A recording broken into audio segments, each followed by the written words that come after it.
قبل ما ابدا الفيديو انا عاوزك تعرف ان الفيديو ده متعوب عليه جدا وهتشوف شغل عظمه وانت بتتفرج، فعلشان كده عاوزك تركز معايا علشان تستمتع بالنهايه. وكمان حابه اعتذر عن الغيبه الطويله ديت، ولكن للاسف كان عندي امتحانات وهو ده اللي ما كانش مخليني اعرف انزل، فعلشان كده حقك عليا يا صديقي. وطبعا من غير كلام كتير يلا بينا نبدا الحكايه بتاعتنا. في وسط معركه مليانه بالتراب والدخان يا صديقي، لوشيا والقائد الاعظم كان بيحارب الفساد المنتشر في عيلته، وفي وسط كل ده مجلس العيله امر باعدامه علشان يتحكموا هم في السلطة. المهم في الوقت ده الضربات كانت عمالة تنزل عليه زي المطر، وكل واحد بيحاول يوقعه لكن محدش عارف يصيبه، حتى اي حد كان بيقرب منه بيلاقي نفسه مقتول مكانه. حرفيا قوته مرعبة جدا، ولكن ده كان ليه اثر سلبي على جسمه. في الوقت ده بيتم غدره وكمان بيتعرض لاكتر من هجوم في وقت واحد، بس مش هي دي نهايته، لا.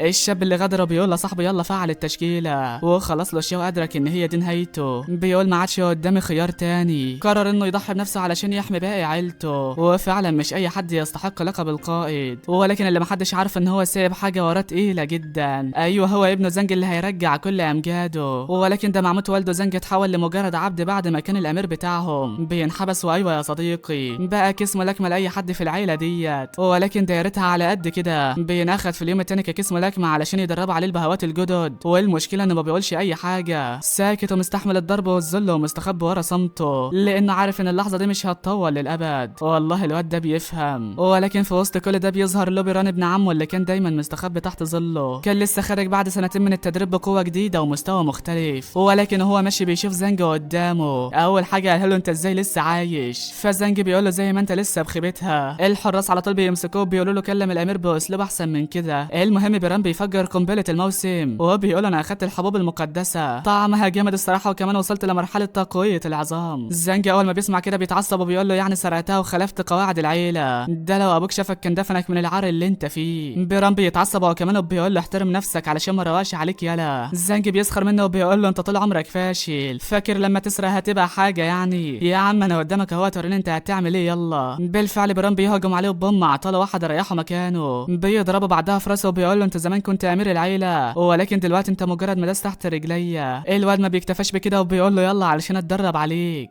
صح قبل ما انسى، سمعت ان اختك تم حبسها في طائفه السحابه الزرقاء علشان عملت مشكله كبيره، تخيل انها محبوسه دلوقتي بتدفع ثمن غلطاتها. زنج بيتعصب منه جامد وبيقول له فكر المسها وهتشوف وش التاني. بيران بيقول له المسها ايه يا عمي، انا خلاه في عينيا ما تقلقش، وبعدها سابه ومشى. بيحلل الليل بعدها والزنج كان عمال يفكر في اخته، بيفتكر لما كانت فرحانه انها بقت تلمذه في طائفه السحابه الزرقاء وبتقول انا هحميك من دلوقتي. بيكون ساعتها ماسك الكتاب اللي والده ورثه له قبل ما ينقتل، وبيكون حاول يدرسه ولكنه بالنسبه له كان مجرد اوراق ملهاش اي قيمه، حروف غريبه ومعاني الواد مش قادر يفهمها. بيكون خلاص هيحرقه، ولكن فجاه الكتاب بدا يحرك نفسه، حراره المكان بتزيد هي كمان، والواد ما عادش فاهم ايه اللي بيحصل. ايوه دي بدايه شيء ما فيش حد يتوقعه. زنج بعدها بيفوق جسمه كان مرسوم عليه حاجات غريبه كده، ولكن ساعتها جسمه بيسخن والواد بيولع من الالم، بيدور على ميه علشان يبرد بها جسمه، ولكن هوبا انتقل لعالم تاني. اول ما فتح عينه بيلاقي فرن منحوت عليه 9 تنانين، والصدمه ان في تنين بيتحرك وبدا يهجم عليه، ولكن بالعكس زنج ما بيحسش باي حاجه. بيرجع بعدها لوعيه والواد بقى مصدوم من شكله، بيقول انا ازاي بقيت قوي كده. ساعتها العبيد بييجوا علشان يتسلوا عليه شويه، ولكن في كل مره كان بيتضرب فيها ما كانش بيحس باي حاجه. وايوه اللعبه هيحلو من دلوقتي، بيقدر يخترق للمستوى اللي ما كانش قادر يوصل له، وبعدها بيستأذن منهم وبيقول لهم يلا هاتوا اخركم يلا. فعلا العيال بيهجموا عليه بكل شراسه، ولكن خلاص ما فيش اي حاجه هتأثر فيه تاني. بيتعبوا ساعتها والعجوز ده بيهدد زنج هنا، بيقول له اوعى تلمسنا علشان كده هيتم اعدامك وفقا لقواعد العشيره. بس زنج حرفيا بيطبق له وشه وبيقول القواعد دي تحطها في طيبه قلبك. بيمسكه بعدها يكسروا زي اللعبه، وهوب فلق دماغه في الحيطه. العيال اول ما شافت كده اترعبت على الاخر، ولكن ساعتها زنج كان بيفكر في اول هدف ليه، واللي هو يكسب في يوم القتال اللي هيغير مصيره في العيله. هدفه مش بس كمان الحريه بل يرجع اخته وحق والده. بيخلص اليوم على كده، وفي اليوم التاني بنشوف الشخص ده بيكلم ابنه وبيقول له برغم ان زنج بينضرب كتير ولكنه بالفعل وصل لمرحله تطوير العظام. ابنه تشانج بيقول له ايوه ما اعرفش ازاي بيتضرب كده وقوته بتزيد بالشكل ده. ابو بيقول له بالظبط كده، بكره هو يوم تحدي العيله ولو زنج كسب مش هنسيبه يمشي في حاله. بيقول له ماشي، وكده كده زنج مش هيعدي من بين ايديا سالم. في اليوم التاني وعند ساحه العائله، ابو تشانج بيكون واقف في نص الساحه وبيقول لهم النهارده هو يوم تحدي عائله له، الفرصه متاحه للجميع واي عبد هيكسب هيكون له فرصه في الحريه. المهم بعدها تشانج بيبص لهم علشان يختار الشخص اللي هيواجهه، وكلنا طبعا فكرناه هيختار زنج ولكنه بيختار الضخم ده. بيهجم عليه ساعتها ولكن ده مفيش اي منافسه حتى. خلص بيخلص عليه قبل ما يفكر يعمل اي حاجه، ولكن بعدها بيقف كده وساعتها بيشاور على زانج. حرفيا الواد بيكون في قمه السعاده وعلى طول بيدخل الحلبه، بس في الوقت ده تشانج بيقعد يستفز فيه، هو بيقول له اجهز علشان هي دي نهايه السكه. بيفعل هالته بعدها وضربه ورا التانيه. زانج بيقول له هو ده اخرك ولا ايه؟ الواد بيتصدم وبيقول ده ازاي كده يعني. بيعاود الهجوم من تاني والمره دي محدش كان لاحق يشوفه، ولكن زانج بحركه واحده بيطيره من مكانه. بيبص عليه يشوفه هو فين، ولكن بوم احلى مسا عليك انت كمان. بينزل عليه ضربه ورا التانيه وزانج ما كانش عارف يتحرك. الجمهور بعدها بيهتف لتشانج، ولكن في الوقت ده زانج بدا يتعافى. بيقوم ساعتها لتشانج والواد بيتخض كده وهو بيقول له انت ازاي لسه عايش. زانج بيقول له القوه الحقيقيه مش في الضرب يا صاحبي، وانما في ارادتك وثقتك بنفسك. ساعتها ابوه بيكون شايف كل ده ومستغرب على الاخر. بيقول معقوله يكون والده علمه تقنيه قبل ما يموت ولا ايه؟ المهم زانج بعدها بيقول له يلا يا عم انت واقف ليه؟ ما تقولش ان هو ده اخرك. الواد طبعا بيتعصب منه وعلى طول بيهجم عليه بكل غباء، ولكن ده زانج قصد يخليه يعمل كده علشان يكسر المستوى اللي بعده. بس خلاص قوه تشانج ما بقتش نافعه قصاده. بيمسكه ساعتها من ايده وبيقول له ما انت اخرك فاضي يلا، حتى بعد ثروتكم الادويه طلعتوا في الاخر حساله. بيكسر ايده هنا وبيقول انا كده خرجت عن قواعد العيله، ولكن محدش هيطبق العقاب العائلي غير النهارده. هو لسه قبل ما يتكلم عطاه واحده سكتته خالص. ابو تشانج ساعتها بيهجم على زانج وبضربه واحده طيره بعيد.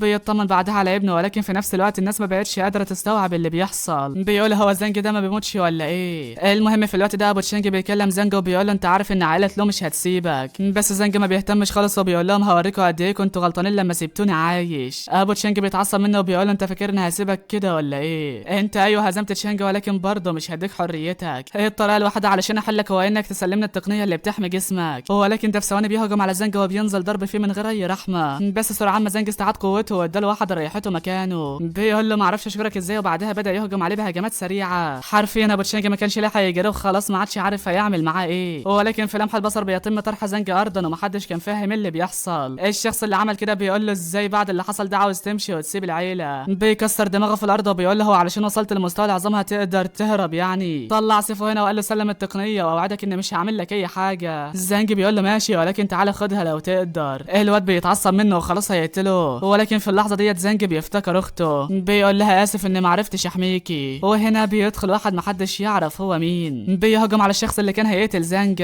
وبعدها بيخرج من الفرن اللي كان فيه. بيقول لهم ايه الهيصه ديت، ولكن بعدها بيمسك زانج وبيقول لهم الولد ده كنز بالنسبه لي انا هاخده خلاص. الواد ابو شعر ابيض بيقول له انت مين يا مجنون انت؟ الواد ده يخصنا. بيقول له ايوه ده انتوا حتى كنتوا هتقتلوه من شويه. الواد بيهجم عليه هنا ولكن ده يا دوب بيقدر يفاديها. بيهجم عليه بتعويذه هنا ولكن ده عبال ما شو كسرها كان اخد زانج وهرب. بيقول له سلام علشان عندي صف عظيم محتاج اصنعه. ابو تشانج بعدها بيقول له احنا هنسيبه ياخد التقنيه كده ولا ايه؟ بيقول له خلاص ما عادش في حاجه اعملها، الراجل ده خطير جدا وكده كده زانج انتهى خلاص. عند زانج بقى واللي كان في وسط النار وعمال يتألم. الشخص اللي خطفه بيقول جه الوقت علشان احقق حلمي، السيف اللي اصنعه من جسمك هيبقى اسطوره بحقه حقيقي. الواد كان عمال يتألم جامد وبيقول بقى هي دي نهايتي، اخرتها يتعامل مني سيف. ولكن هوبا انتقل لنفس العالم اللي كان فيه. فجاه نار سودا خرجت من دماغه وبوم عذابه السيف اللي كان بيتصنع. بتدخل بعدها النار دي في دماغه تاني والفرن بدا ينور. بيظهر التنين اللي شفناه في المره اللي فاتت وزانج ما كانش بيتألم. بيلاحظ انه بقى اقوى بعد ما الحرشفه دي اصبحت ذهبيه، وهو بيقول يا ترى قوتي هتبقى ازاي لو كلها بقت ذهبيه. المهم بعدها العجوز ده بيقول يا ترى السيف عامل ايه دلوقتي، هو النتيجه انه اخد فيها. بيبص جنبه بوم بوكس طبها له وشه. العجوز اتصدم هنا، بيقول له انت ازاي لسه عايش. زانج بيشكره جدا وبيقول له ده كله بفضلك، انا جسمي دلوقتي بقى اقوى من اي وقت تاني. العجوز بيهجم عليه هنا ولكن ده صوابعه هي اللي اتطبقت. العجوز انصدم من صلابه جسمه وبيقول ده ازاي كده يعني، مستحيل تبقى بشري عادي. بيهرب قبل ما يعمل له اي حاجه ولكن زانج بيحط عليه، بيفشخه تماما وبعدها بياخد كل اشياءه الثمينه. بيخلص اليوم على كده، وفي اليوم التاني كان هو اجمل يوم في حياته. ايوه هو يوم الحريه اللي كان بيحلم بيه، ولكن بعدها بيوعد انه هينتقم من كل الاشخاص اللي ظلموا والده، بس اهم حاجه حاليا انه يلاقي اخته ليان. المهم بعدها بيوصل لعند بوابه طائفه السحابه الزرقاء، وبيقول للشاب اللي قدامه ايه الزحمه دي كلها. بيفهمه كل حاجه وان النهارده هو يوم الاختبار في طائفه السحابه الزرقاء. زانج بيكون في قمه السعاده وبيقول له انت بتتكلم بجد والله، انا كنت بفكر ازاي ادخل الطائفه دي اساسا. ولكن ساعتها هنا بيقطع له بيران، بيقول له انت ازاي لسه عايش يلا، لا وكمان جاي تقدم على اختبارات الطائفه. زانج بيقول له ايه المشكله يعني، بيقول له لا مفيش، مره واحده بيهجم عليه، بس سرعان ما بيمسكوا الشاب ده وبيقول له انت عارف ان القتال ممنوع هنا النهارده، اي حاجه هتعملها هيتم معاقبتك عليها. المهم بعدها بنروح للاختبار نفسه، واللي بيبدا بالجري من البوابه للجبل. المسؤول بيشرح لهم لهم الوضع وبيقول لهم في جاذبيه تقيله هتحسوا بيها، وكل ما تقربوا من الجبل هتزيد الجاذبيه. ولكن على الناحيه التانيه ده ما كانش عاجب افراد العائلات الكبيره، بيقولوا المفروض يعملوا لنا طريق مختصر، احنا مش زي عامه الناس. بيران طبعا بيستغل الفرصه وبيقول انا عندي حل هيخليك تعدي بسهوله، بيطلع له صور كده وده وظيفته تقليل الجاذبيه. الواد طبعا بيعجبه الوضع ولكن بيقول له انجز، عاوز ايه في المقابل؟ بيقول له كل ما في الموضوع لو قابلت شخص اسمه لوزانج عاوزك تخلص عليه. بيقول له تمام اعتبره ميت. الاختبار بعدها بيبدا وكل الطلاب بيجروا زي المجانين، ولكن هوبا اتحط عليهم. زانج بقى في الوقت ده كان حاسس ان في جبل فوقه، ولكن في نفس الوقت برضه قوته كانت عماله تزيد. بيطلع السلمه ورا التانيه والعجوز ده ما كانش مصدق، بيقول ازاي بيمشي والجاذبيه تحت ال40. ولكن بعدها بتوصل بنت كده وبيتضح انها المعلمه سو. بتقول هنا لكبير الممتحنين مين هو الشاب ده، ولكن بيستغرب كده وبيقول لها انت في كل مره كنت بتيجي متاخره، انت اكيد شكلك النهارده هتختاري واحد. بتقول انا فعلا كنت بوصل متاخره، ولكن لما بصت على الشاشه بتقول له هو ده الشاب اللي اتكلمت عنه ولا ايه؟ نرجع بقى لزانجا واللي كان بيكمل طريقه في الاختبار، ولكن هو ماشي بيقابل الشاب موتشان من تاني. موتشان بيقول له انت ازاي يا ابني ماشي كده، ولكن بعدها بيحذره وبيقول له خلي بالك. بيفاد الهجوم في ثواني، ولكن بيتضح ان كل ده من تخطيط عائله زوغيه. ايوه هو الشاب اللي بران بعته علشان يخلص عليه. بيقول لهم هنا سيبوا بطايق التلاميذ بتاعتكم، ولكن موتشان بيقول له انت مين علشان تعمل كده؟ بيقول له احد افراد عائله زوغيه، والواد بيترعب جدا.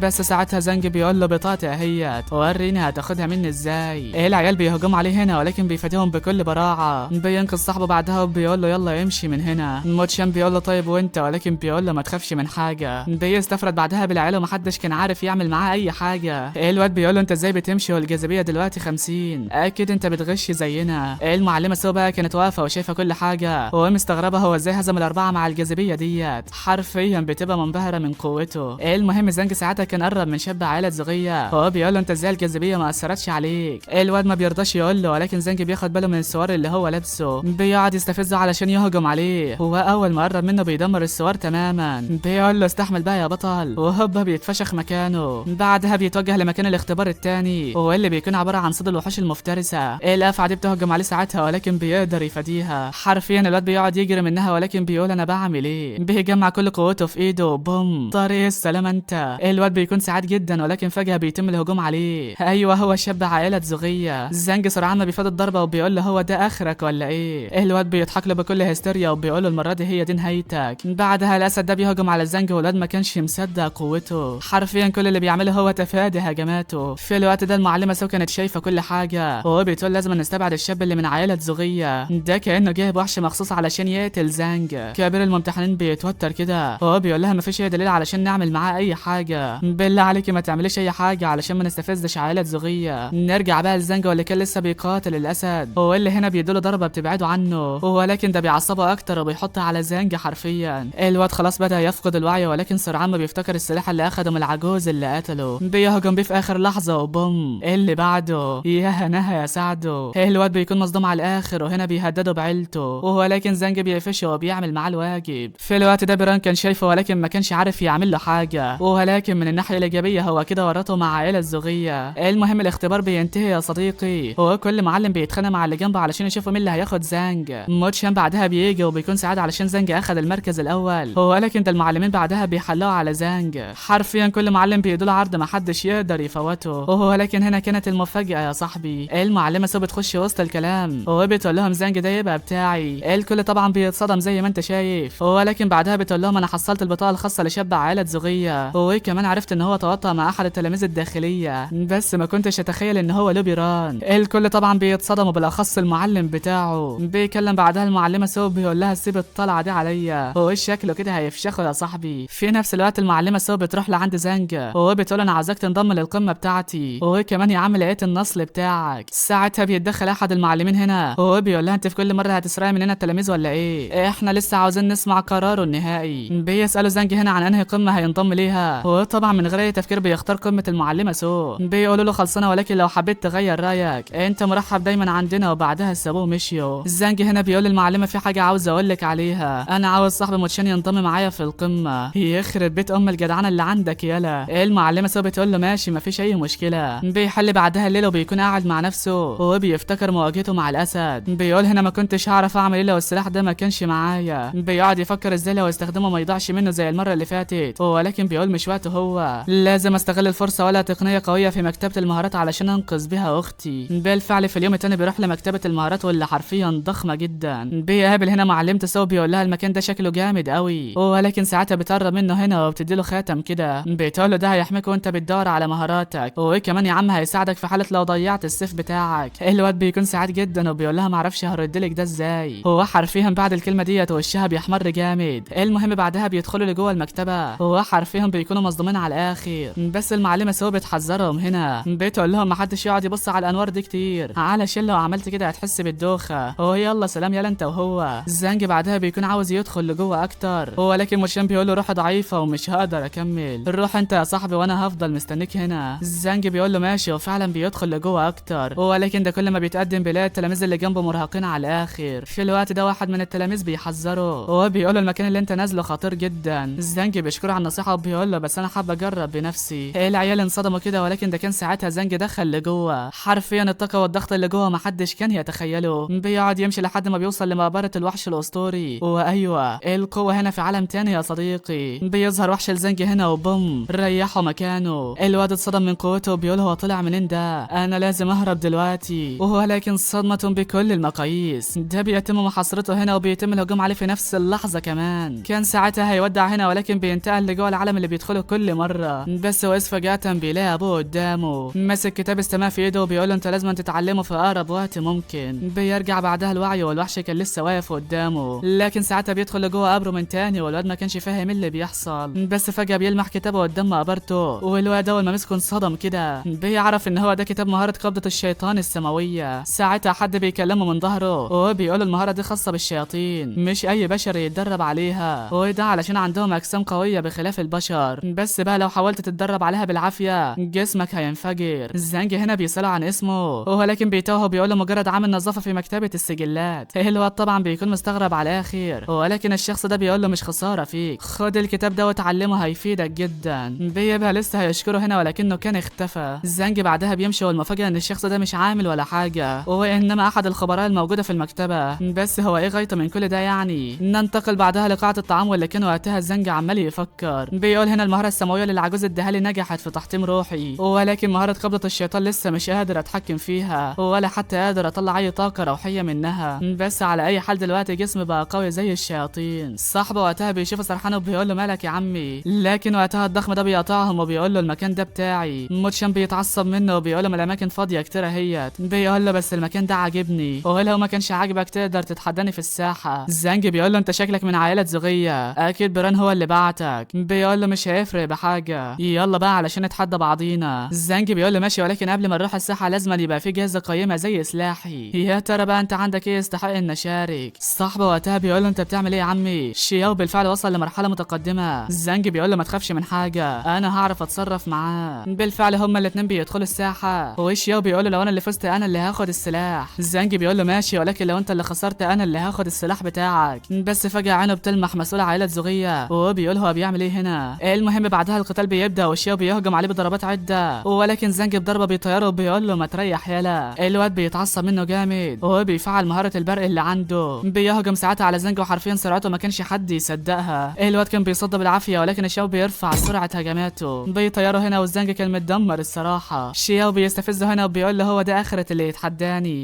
بس فجاه بتحصل حاجه محدش كان يتوقعها، ايوه زانج بدا يخترق، هاله قويه بدات تنبعث من المكان ومحدش كان فاهم اللي بيحصل. حرفيا زانج بيتشافى ولا كانه اتلمس حتى. بيقول له شياو اجهز علشان ده هو دوري. الواد ما كانش مصدق وقال له انت ازاي لسه واقف وانت اخدت كميه الضربات ديت؟ ده اللي هو ازاي كده يعني؟ شياو هنا بيجمع قوته من تاني وبيهجم عليه، بس المره دي ما كانش عارف يصيبه حتى. حرفيا مستوى زانج بقى في حته تانيه خالص، بيريحوا مكانه هنا، والعيال بقى ما كانتش مصدقه، ولكن برغم ده شياو ما كانش راضي يستسلم. بيطلع اخر حدود قوته، وفي ثانيه كانوا قدام زانج. الكل في اللحظه دي كان واقف على اعصابه وبيقولوا الشاب ده انتهى، ولكن تفتكر ده هيحصل يا صديقي؟ لا والله. زانج على طول بيستخدم المهاره السماويه اللي اخدها من العجوز وبهم طريق السلام. انت المسؤول ساعتها بيمشي من المكان وزانج بيوقفه هنا، بيقول انا عارف ان انت اللي حرضت شياو عليا. المسؤول بيستفزه وبيقول له انت بتعمل ايه؟ انا لو عاوز امشي مش هتقدر توقفني حتى، وغير كده انت عندك مشاكل كتير مع عائله زوغيه، انا بنصحك تكتب وصيتك بسرعه علشان احتمال ما تبقاش موجود معانا. زانج ساعتها بيرفع السيف على رقبته، ولكن ده ما هزوش حتى. بيقول له اذا كان عندك الجرأه اعملها اعملها يلا. لو ما تعرفش فانا الخادم الشخصي للابن الثالث لعائله زوغيه، ولكن ده قبل ما يكمل زنج بيعور رقبته. الشاب ده ساعتها بيتعصب منه وبيقول له انت ازاي تعمل كده في المسؤول بصفه الاخ الاكبر، فانا هعلمك الامور هنا بتمشي ازاي. زنج بيقول له بس هو اللي طلب مني كده. الواد بيطلع سيفه هنا وبيقول له بس برضه ما كانش لازم تعمل كده. بيكونوا لسه هيتخانقوا ولكن معلم قمه الشيويو بيتدخل، بيقول لهم احنا كلنا اخوه في المدرسه هنا، مالوش لازم نتخانق علشان مجرد خادم. هو ايوه استفزك ولكن ممكن نعلمه درس بايدينا. انت ايه رايك في الكلام ده يا زنج؟ الواد اللي كان بيتخانق مع زنج بيقول له الموضوع ده مش شغلك، بس زنج بيقول له انا موافق. بيهجم ساعتها على المسؤول وبيطيره لورا. المسؤول بيستغرب لانه ما حصلوش اي حاجه، ولكن معلم قمه الشيويو كان واخد باله من الضربه اللي وجهها له. ولكن تعرفوا الشاب ده كان ليه بيدافع عن مسؤول عائله زوغيه؟ ايوه علشان هو فرد منهم. بس فجاه المسؤول بدا يهز كده وبيفقد الوعي هنا، والواد كان متضايق من زنج على انه استخدم خدعه رخيصه زي ديت. بنرجع مره تانية لقاعه الطعام، هو صاحب زنج بيقول له ايه العظمه اللي انت عملتها دي يلا؟ معلم قمه الشيويو بيرد عليه وبيقول له انا مش فاهم انت ازاي اتجرأت وعملت كده في شاب عائله زوغيه. الموقف ده بالذات خلاني افتكر بنت كانت في قمه الشيويو. البنت دي جمالها كان زي الملاك وموهبتها عاليه جدا، ولكنها دخلت في صراع رهيب مع طائفه السحابه الزرقاء واللي تعتبر واحده من السبع طوائف الكبرى. ولكن تعرف الاغرب كمان انها بنفس اسم عيلتك، ولكن مع الاسف في الاخر تم حبسها في جبل الجحيم.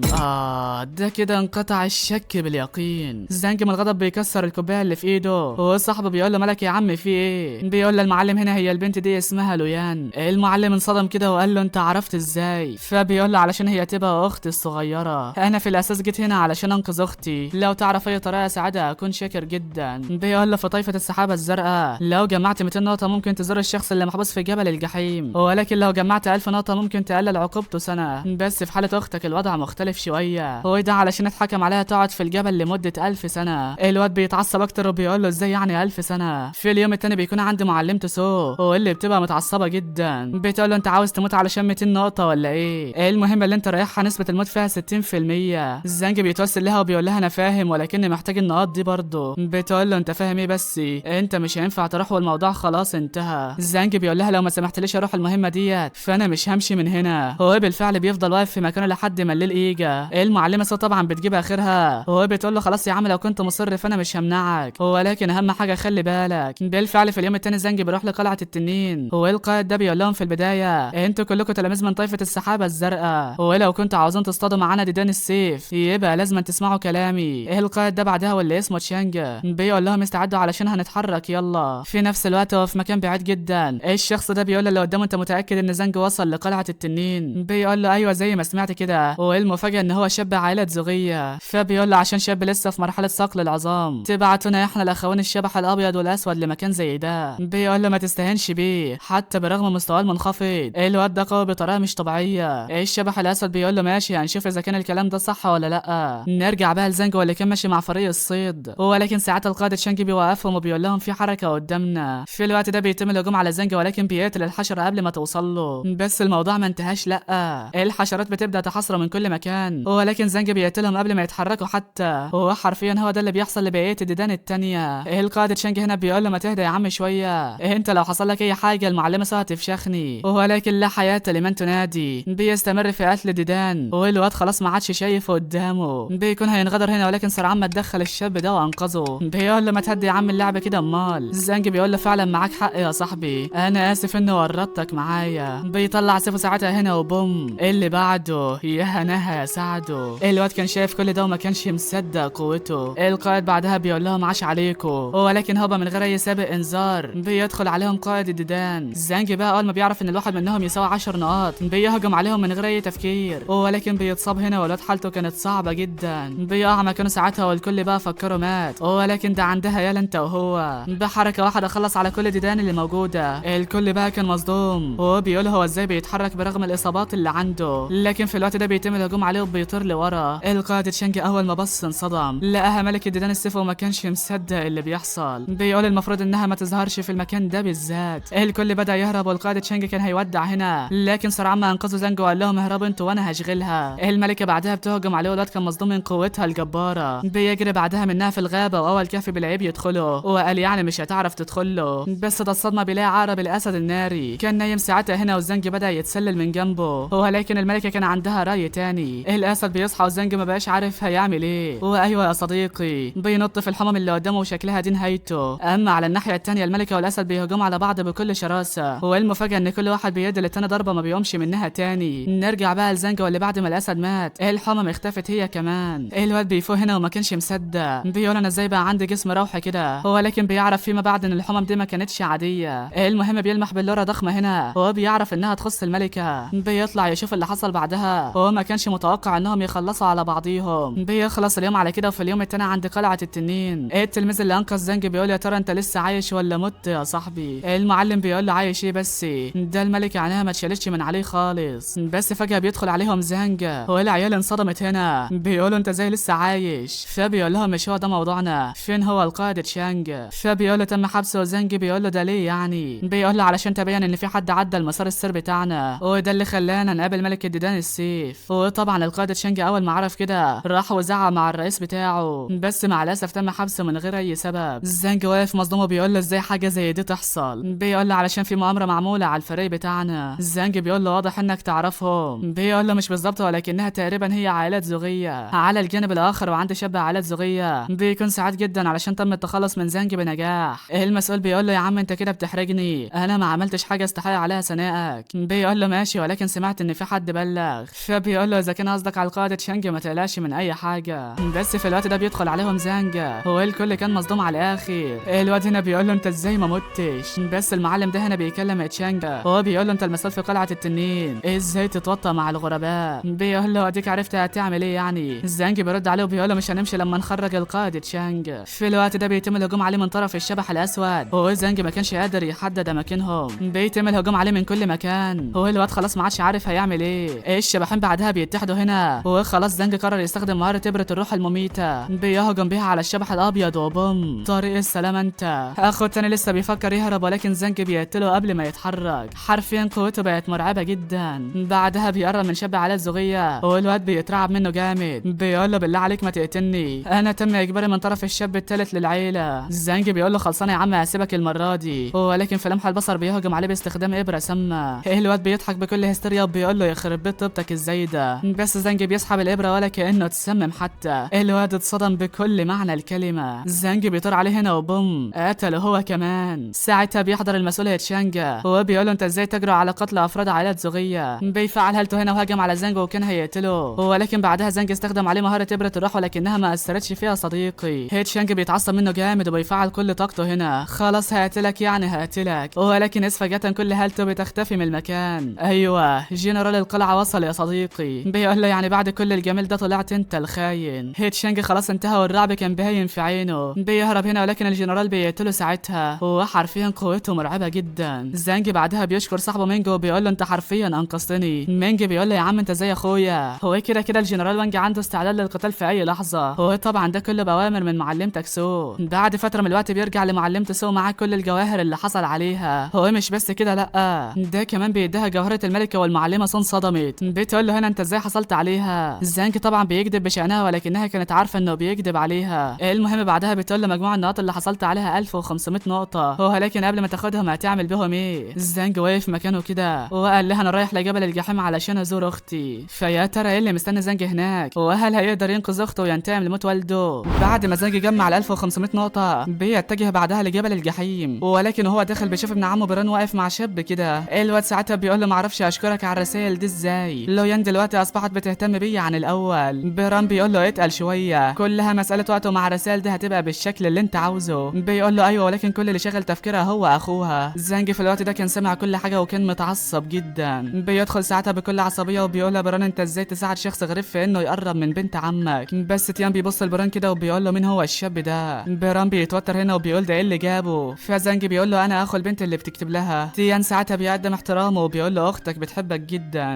انا بالفعل كنت عاوز ازورك ولكن ما كانش عندي وقت كافي. زنج بيقول له انت مين علشان تزورني يلا؟ فتيان بيقول له بكل بجاحه انا بحب اختك، ولو اتجوزتها يا عم في المستقبل هتبقى اخويا الاكبر. زنج بيقول له ده في احلامك، انت ما تستحقش شعره اختي. بران بيتعصب منه وبيقول له انت اللي ما تستحقش اختي زي ديت، هي لو اتجوزت من عيله وانج هتبقى نعمه كبيره على عيله لو كلها. زنج بيقول له بل علشان ترضي مصالحك الخاصه. بران بيتعصب منه وبيهجم عليه باستخدام ختم الدم، ولكن زنج ما بيحصلوش اي حاجه. الواد ما كانش مصدق، بيجمع كل قوته من تاني وبيهجم عليه هنا، ولكن ما فيش اي حاجه بتاثر برضه. بيقول له بعد بعدها مش قادر اصدق انك في عالم السماء، وهوب عطله واحد ريحه مكانه. بيران بيقول انا ازاي ضعيف كده قدام شخص في مستوى الصقل النخاع. زانج بيرد عليه وبيقول له ايه فايده القوه اللي عندك وهو مصدرها الحبوب المقدسه؟ عن اي قوه بتتكلم عنها يا صاحبي؟ المهم بعدها بيكلم تيان وبيقول له مش عاوزين نوسع الموضوع اكتر من كده، راح واعتذر لاختي واشرح لها اللي عملته. وساعتها يا عم هنسى اللي حصل دوت. تيان بيقول له هو ايوه انت هزمت بيران اللي في عالم السماء، ولكنك في نظري مجرد حساله. الواد بيفعل طاقه مرعبه بتهز المكان، والمعلمه سو بتشوفها هنا بتبقى ساعتها خايفه على زانج، ولكن على الناحيه التانيه تيان بيقول له انت اكيد عرفت الفرق بيني وبينك، انت من الاخر ولا حاجه قصادي. زانج في الوقت ده بيدرك مدى خطورته، ولكنه كان لسه واقف عند كلمته. بيقول له ايا كنت مش هسمح لك بخداع مشاعر اختي. تيان بيتعصب منه وبيهجم عليه بضربه مدمره، ولكن بعد زانج بيقاومه وبيقدر يكنسل هجومه. الواد انصدم هنا واللي هو ده ازاي كده يعني. زانج بعدها بيهجم عليه بسلاحه، ولكن تيان بيفاديه على اخر ثانيه. الواد ساعتها بيفعل كل هالته واللي هو انت ميت النهارده يلا. زانج هنا كان عمال يتألم جامد، وهنا اخته بتسمع الدوشه العاليه، ولكن ده اول ما شافت اخوها انصدمت وقتها. لويان ما بقتش فاهمه وبتقول هو بيعمل ايه هنا، بس كل اللي شغل تفكيرها هي ازاي تنقذه. على طول بتحاول تكسر الدرع اللي قدامها، ولكن مفيش اي حاجه بتاثر فيه خالص. ساعتها بترفع ايديها في الهواء كده وبتستخدم احدى التقنيات المحظوره، ولكن المعلم ده بيوقفها وبيقول لها استخدام التقنيه دي هيكلفك حياتك. البنت بتقول له عاوزنا اتفرج على موت اخويا قدامي يعني ولا ايه؟ المعلم بيقول لها مفيش اي حاجه نقدر نعملها، مهما عملت الدرع ده مش هيتزال ابدا. فبتقول له خلاص روح انت انقذه. المعلم بيقول لها مفيش داعي لان في شخص هيعمل كده فعلا، وهو على السيره وصل اهوت. المهم عند زانج واللي كان بيعاني جامد، تيان بيعذبه اكتر واللي كان مستمتع بكل لحظه ساعتها. لكن وقتها بتخرج هاله سوداويه من زانج هنا، وقوته بدات تزداد بشكل مرعب. بيهجم ساعتها على تين ولاد بيصد بالعافيه هنا. تيان بعدها بيخرج وبيقول لا عجبتني يلا. بيجمع هالته في ايده هنا وبيستعد علشان يخلص على زانج، ولكن فجاه بيتم منعه. ايوه المعلمه سو وصلت يا صديقي. بتقول له تيان كفايه كده، ازاي محارب في مستواك يقتل شخص اضعف منه بكتير؟ انت فعلا بقيت حساله زي الباقي. تيان حرفيا بيجز على اسنانه ولكن ما كانش قادر يتكلم. بيقول له انا بس كنت ببرزه مش اكتر. المعلمه سو بتقول له يا عم طيب انا عاوزه ابرزك انت كمان. بتهجم عليه هنا وبوم فشخته مكانه. الواد ما كانش عاجبه ولكن بتقول له مالك قلبت كده، لكنه بعدها بيستفز زانج وبيقول له ما توقعتش انك بتتحمى في الامارات يا صاحبي. بس هنا زانج بيقول له استنى عليا 3 سنين بالظبط يلا، اوعدك اني هقتلك ومش هتشوف معنى الرحمه قصادي. تيان بيسخر منه وبيقول له وانا موافق يا عمي، ولكن بقى لو ما عرفتش تعمل حاجه فانا اللي هخلص عليك. وبعدها سابه ومشى. المعلمه سو بتقول له انت ليه عملت كده؟ فبيقول لها لاني مستعد اعمل اي حاجه مقابل سعاده اختي، ويلا بعد اذنك علشان عاوز ازورها. المعلمه سو بتقول له مش هينفع خالص، اختك محبوسه في مجموعه النجوم السته لجبل الجحيم، ما حدش يقدر يدخل لجوه الا لو كان معاه تصريح الدخول. الواد بيقول هو ليه القدر واقف قصادي دايما؟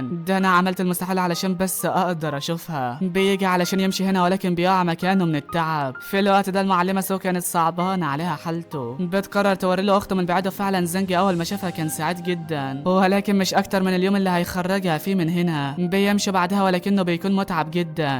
المعلمه سو بقى كانت شايفاه وبتقول له انت هتودع ولا ايه يا ابني؟ بيقول لها لا، وهنا بتدي له حبه الدم المستوى الخامس. الواد برغم انه مش قادر يتكلم بيقول لها مش هقدر اخدها، انا مش هقدر ارد لك ثمنها. المعلمه سو بتديها له غصب عنه وبتقول له انت ازاي ترفضها؟ ما تخافش من حاجه، ده استثمار بحطه فيك وما تفكرش ان ده شفقه مني يعني، وطالما دلوقتي انت مدين ليا يبقى لازم تسمع كلامي. بيخلص اليوم على كده، وفي اليوم التاني اصحابه كانوا بيطمنوا عليه لانه كان غايب عن الوعي لمده 3 ايام. المهم ساعتها بيدخل معلم قمه الشيويو علشان يطمن على زانج، ولكن بعدها بيقول لهم مضطر امشي علشان النهارده هو يوم المزادات الامبراطوريه في تيالو. العيال انصدمت ساعتها، بيقولوا له هو انت اخو وجه اللي من عائله تيالو؟ فالمعلم بيقول لهم ايوه، وكانوا في قمه الصدمه على الاخر. زانج هنا بيقول له هو ايه اللي ينفع ابيعه في المزاد ده؟ مش فاهم. بيقول له اي حاجه ولكن شرط انها تبقى ثمينه. بالفعل بياخد لعند منظم مزادات العيله، وبيقول له صاحبي عاوز يبيع حاجه ولكن مش متاكد اذا كانت ثمينه ام لا. المنظم بيقول له ماشي، واول ما طلع البلوره بيعرف انها لعقرب الاسد الناري. بيقول له قطعه زي دي يستحق ينختم بيها مزاد النهارده. بس المعلم جوانج بيقول له ايوه سعرها المبدئي هيبقى كام يعني؟ بيقول له اقل حاجه هتبقى 30,000 عمله. زانج وقتها بيتخض كده، هو بيقول اخيرا هطلع من الفقر اللي انا كنت عايشه. المهم بعدها المزاد بيبدا، واول حاجه بيتم عرضها هو الكتاب الخاص لسياده الصقل بسعر مبدئي 5000 عمله، لكن كلها دقيقه واحده وبيتم رفع السعر ل 20,000 عمله. لكن تعرفوا مين هو اللي رفع السعر ده؟ ايوه هو الابن الثالث لعائله زوغيه فينج. بس كلها ثواني برضه وبيتم رفع السعر ل 23,000 عمله من طرف زانج. ويبين انها هتلعب دلوقتي ولا ايه؟ الخادمه الخاصه بفينج بتروح لعند زانج وبتقول له احسن لك انسحب من دلوقتي، انت مش قد امير عائله عائلة زوغية. الواد طبعا بيفتكر كل الاشخاص اللي بعتهم علشان يقتلوه. هو بيقول لها انتوا كلكم مجرد حسالة. البنت بتتعصب منه جامد وبتقول له انت مين علشان تستهزأ بسيدي. ولكن ساعتها الحارس ده بيوقفها وبيقول لها القتال ممنوع هنا.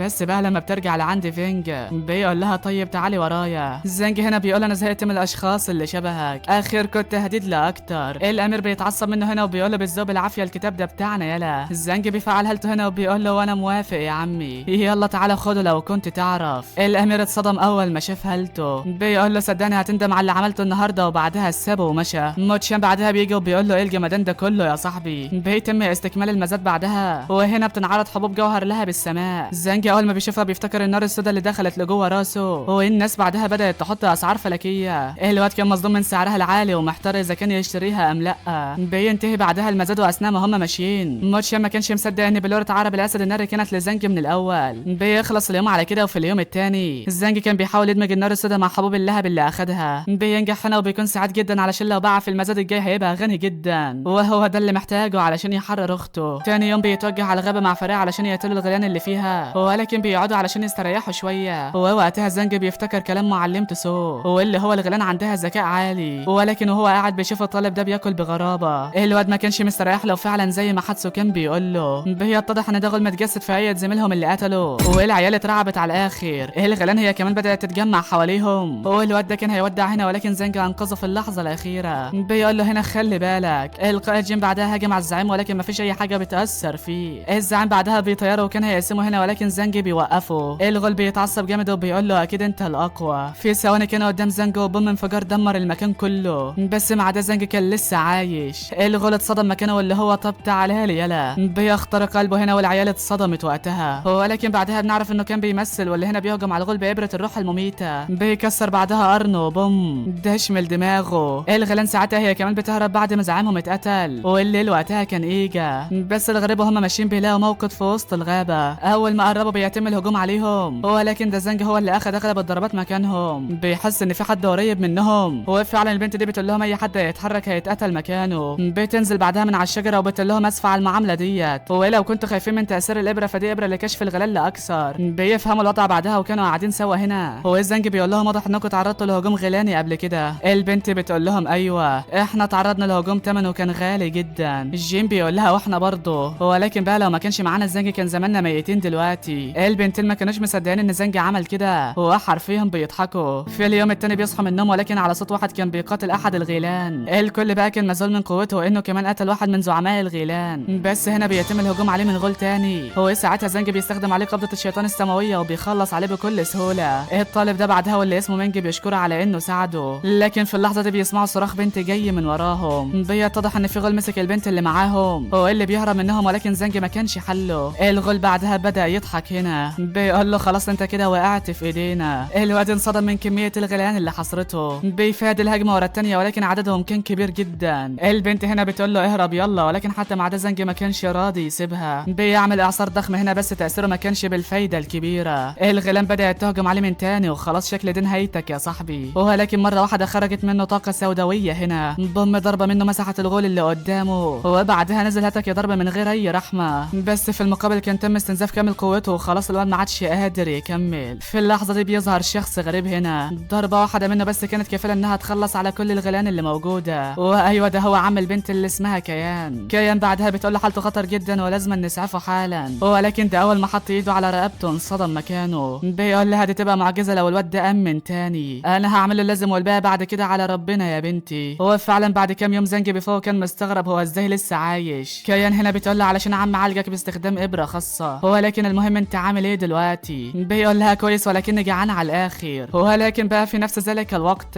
انذار المدينة بيرن، وايوه يا صاحبي الغلال رجعت علشان تاخد حقها. ولكن على الناحية التانية جين كان بيكلم زنج هنا، بيقول له بينا على طائفة السحابة الزرقاء لان الغلال بدأت تهجم على المدينة. وفي اثناء ما هو بيكلمه بيدخل حد غريب هنا، بيقول لهم الكل عنده حرية في الذهاب ما عدا الشاب اللي اسمه زانج. وده هو يا صديق المستشار يون في الجيش الامبراطوري. ايوه ده جاي علشان ياخد حق عائلة زوغية. بيقول له يلا معايا علشان نحللك اذا كنت غول ام لا. البنت كيان هنا بتقول له ما ينفعش تعمل اللي انت عاوزه، فبيقول لها انا بس هشوفه اذا كان جاسوس ام لا. الواد جين بيقول له ما مش عشان انت مستشار في الجيش الامبراطوري تعمل اللي انت عاوزه. المستشار يون بيقول لهم حلو قوي، اذا كان الموضوع كده فهيتم اعتباركم جواسيس انتوا كمان. كمان. ساعتها البنت كمان بتهجم عليه بتنين الصدمه ولكن بيقدر ينجو منه. بيتعصب منها وبيقول لها انت ازاي تهجمي على مستشار الجيش الامبراطوري. بيرد لها الهجوم الضعف ولكن زنج بيقدر يصد بكل سهوله. المستشار انصدم من صلابته العاليه وزنج بيقول له هو ده اخرك ولا ايه. وقتها المستشار بيستدعي احد جنود الروحيه هو بيهجم بيه على زنج ولكن بضربه واحده الواد بيمحي من مكانه. على طول بعدها بينقض على المستشار ولكنه بيفعل درع قوي جدا وقال هو ده اللي هيحميه يعني. بس زنج بقبضه الشيطان السماويه بيدمره وخلاص نهايتك قربت يا معلم. بيهددوا ساعتها بانه لو قتله هيبقى عدو للمدينه كلها ولكن زنج بيصدمه وقال له لذلك محدش هيسال فيهم. المستشار بيترعب جامد وبيتوسل ليه هنا ولكن مشكله زنج انه طيب وبيصدق بسرعه. اول ما سمحت الفرصه بيلزق عليه تميمه سحريه بتكهربه هنا. بيقول له كان عندك الفرصه تقتلني في الاول. بس زنج بقى كان عامل حسابه ساعتها وشله باستخدام ابره الروح المميته.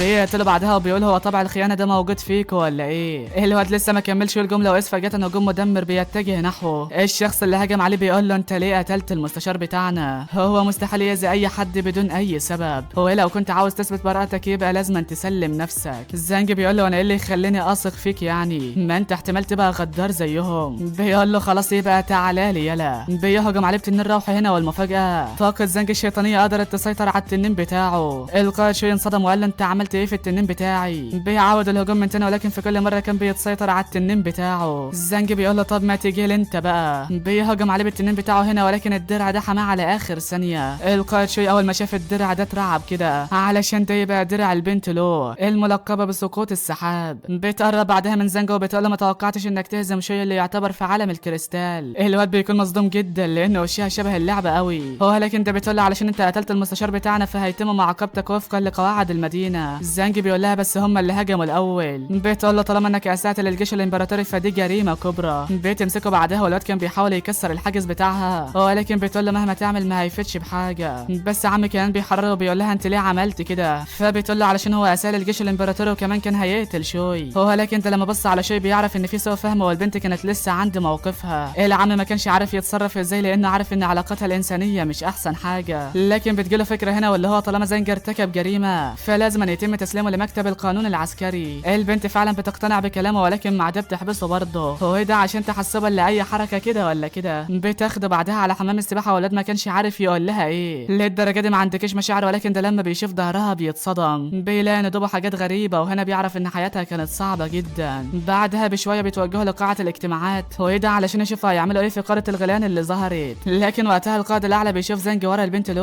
هو بيقول لها الولد ده بيعمل ايه هنا. بتقول له ده احد المجرمين ومستنيه مكتب القانون يفتح علشان اسلمه ليهم. القائد بيقول لها ايه تهمته ولكن لما بصت لشيء بتلاقيه عمال يرمش لها هنا. هو طبعا بحكم ان ما عندهاش مشاعر بتقول له انت قصدك ايه بالرمشه ديت. القائد بيتعصب منها وبيقول لها انا مش فاهم حاجه. فبتقول له الولد ده قتل المستشار بتاعنا وكمان كان هيقتل شوي. القائد شوي وقتها انفضح قدام جميع القاده ولكن القائد الاعلى بيزعق هنا. بيقول لها الغلام بتهاجم المدينه دلوقتي هو مش هينفع تاخديه معاك الارض المعركه. هو علشان كده خليه مع احد الضباط في خلال ما المعركه تنتهي. البنت بتقول له ماشي وفعلا ما زنج صدق يخلص منها. هو لكن بتحبسه مره تانية هنا وبتقول له انا فكرت والصح انك تفضل معايا علشان ما تفكرش تهرب. زنج بيتشل ساعتها واللي هو احب جد يعني. بيوصلوا بعدها لارض المعركه والبنت اللي بتخلص على اغلب الغيلان اللي موجوده. وقتها بيتم الهجوم على زنج هنا ولكن دراعها كان متين جدا. البنت شغاله هتك يدعك في الغيلان لحد ما وصل احد زعماء الغيلان الاربعه. بيمتص حياه الراجل ده وقوته بتزيد هنا اكتر. في لمح البصر بيهجم على البنت لولا كانها بتقطع دراعها باستخدام حاجزها. الغول اتعصب اكتر وهجم على زنج ولكن جت سليمه المره دي. بيشوفها وهي بتقتل الزعيمه وبيقول لها طلعيني من هنا مش هتقدر تحميني او تحمي نفسك في نفس اللحظه. البنت بتقول له انا ايه اللي يضمن انك ما تهربش في وسط المعركه. زنج بيقول لها انت بانك مريضه نفسيا ولكن بتقول له ماشي وبتحرره هنا. بس الغول في الوقت ده بيفعل هاله سوداويه بتعدم الجاذبيه كلها. الهاله دي بدات تاكل جسم زنج ولما حاول يخرج لها حاجز قدامه. بيستخدم عليه قبضه الشيطان السماويه ولكن ما فيش اي حاجه بتاثر وخلاص جسمه قرب يوصل لحدود قوته. لكن وإذ فجاه ختم ظهر على دراعه وبدا يمتص الهاله ديت. ننتقل لعند لو اللي كانت لسه مستمره في محاربه الوحش الغولي. بتحجز نفسها معاه هنا علشان يكون عندها تحكم اكتر. هو كل واحد بيهجم بالكي بتاعته ولكن طاقه البنت لو كانت عاليه جدا. الغول استغرب ولكن لما شاف زنج واقع من هول الصدمه بيقول هو ازاي في بشر يقدر يمتص اللهب الاسود بتاعي. القاده هما كمان استغربوا الوضع ولكن في الوقت ده الغلام بتهجم على زنج هنا. القاده بعدها ادركوا ان زنج هو مفتاح انتصارهم في الحرب ديت وعلشان كده بيمنعوا اي غول يوصل له. ولكن الغلام بقى كانوا اقوياء جدا وبيقيدوا اغلب القاده. نرجع بقى لزنج واللي كان قدر يمتص كامل اللهب بتاعه. بيظهر بعدها احد النقوش الذهبيه على ايده. والواد ساعتها بيهجم على زعيم الغيلان ولكنه بيتعصب منه جامد، بيقول له استنى انا هخلص على البنت دي وهقتلك وراها، لكن اللي في الوقت ده بتستخدم كامل طاقتها وبتوجه له ضربه قاضيه. الكل فكر مات ولكنه كان لسه عايش وهجم على زنج بسرعه البرق وقتها. بيطيره في الحاجز هنا والواد بقى كان عمال ينزف دم من بقه. الزعيم بيقول له فكرتك هتطول عن كده، وفعلا هو ده اللي بيحصل. بيتصدم ساعتها والغول بنفسه بيقول له مستحيل تبقى بشري عادي، لكن بقى اللي كان شغل تفكير زنج هو انه ازاي هيقتله مع قوته العاليه ديت. بتجيله فكره هنا وبيقول له القائد شو يستخدم تنينك الذهبي عليا. هو القائد فعلا بيعمل كده ومع حاله زنج الشيطانيه بيقدر يسيطر عليه زي المره اللي فاتت. المعلم هانج هو كمان لما شاف اللي حصل بيديله اسلحته علشان يسيطر عليها. هو الشكل اللعبه هيحلو من دلوقتي. الغول خلاص ما عادش فاهم ايه مدى قوه الشاب اللي قدامه. زنج بعدها بيهجم عليه بالسيوف الشيطانيه وبيثبته هنا. هو بيبقى فكر مات ولكن الغول بيقول له ده عندها يلا. بيحرر نفسه وانقض على زنج والواد خلاص ما عادش عارف هيعمل ايه تاني. في اللحظه ديت لو بتستخدم عليه اقوى حواجزها وبتقول لزنج اهجم عليه باستخدام تنينك. الواد فعلا بيعمل كده وبوم احلى مسا عليك. الغيلان هما كمان لما شافوا زعيمهم اتقتل بيهربوا من غير ما يفكروا حتى. هو لكن ده بعد ما المعركه انتهت البنت اللي بتحبس زنج تاني. الواد بيتعصب منها جامد وبيقول لها بقى هو ده جزاتي بعد ما انقذت حياتك. فبتقول المعركه انتهت ودلوقتي لازم يتم محاكمتك. الواد خلاص ما عادش عارف يقول لها ايه، لكن القائد الاعلى بيتدخل وبيقول لها ما عادش في داعي لحبسه. انا بالفعل عرفت اللي حصل واتضح ان المستشار يون وشي هم اللي بدأوا القتال الاول. البنت بتقول له اذا كان كده ماشي وفعلا بتحرر زنج هنا. في اليوم التاني بقى بيتم تكريم زنج علشان هو اللي انهى المعركه امبارح. والقائد هنا بيقول له لو كنت عضو في الجيش الامبراطوري لكان تم ترقيتك، ولكن على اي حال بالنيابه عن الجيش الامبراطوري قررت ان اكافئك ب3 كنوز اسطوريه. الواد بيبقى سعيد جدا وهنا لما دخل الخزنه ما كانش عارف يختار ايه ولا ايه. ولكن وقتها عينه بتلمح السلاحين دول والقائد بيقول له دول مجرد خرد عندنا. بس هنا زنج بيقول له هي الجوهره دي بتعمل ايه مش فاهم. بيقول له زمان السيف ده كان خطير جدا بسبب كريستالته اللي بتزود سرعه هجومه. واما بالنسبه لكريستاله اليشمه فدي عندها تاثيرات ضد تقنيات الحواجز. الواد بيقول انا هاخدهم والقائد اتصدم هنا. في اليوم التاني بيبقى ماشي ولكن بيشوف البنت اللي قدامه. هو اللي وقتها بقى كانت رافضه الحراس دول يفحصوها علشان يتاكدوا اذا كانت غول ام لا. الحارس بيقول لها الموضوع هيتطبق على كله ولكنها كانت لسه عند كلمتها. ساعتها زنج بيدخل في وسط الكلام. هو بيقول لها انت ليه مش عايزه تعملي الفحص ده. بتقول له انت مالكش دعوه وهنا بتحجزه مره تانية. بس بيقول لها ده كان زمان وبيتضح ان هو امتص كريستاله اليشم في ايده. هو ضربه واحده منه دمر الحاجز بكل سهوله. هو ده اللي حرفيا صدم البنت له. بتحبسه مره تانية داخل اقوى حاجز ليها. هو بتقول له اكسره يلا. الواد فعلا بيحاول يكسره ولكن في كل مره كان بيتجدد تاني. لو بتقول له ما تحاولش علشان ما حدش كسر الحاجز ده قبل كده. هو لو عملتها يا عم فانا هكافئك باللي انت عاوزه. الواد هنا بيتحمس جامد بيستخدم قبضه الشيطان السماويه وبوم كسر ام الحاجز. هو لو كان على المكافاه فالمره دي مش هعرف اقول لك يا صاحبي. هو لكن تقريبا كده المكافاه دي حركت حاجه جواها. بينما بقى على الناحيه التانيه زنج بيستعد علشان يرجع لطائفه السحابه الزرقاء.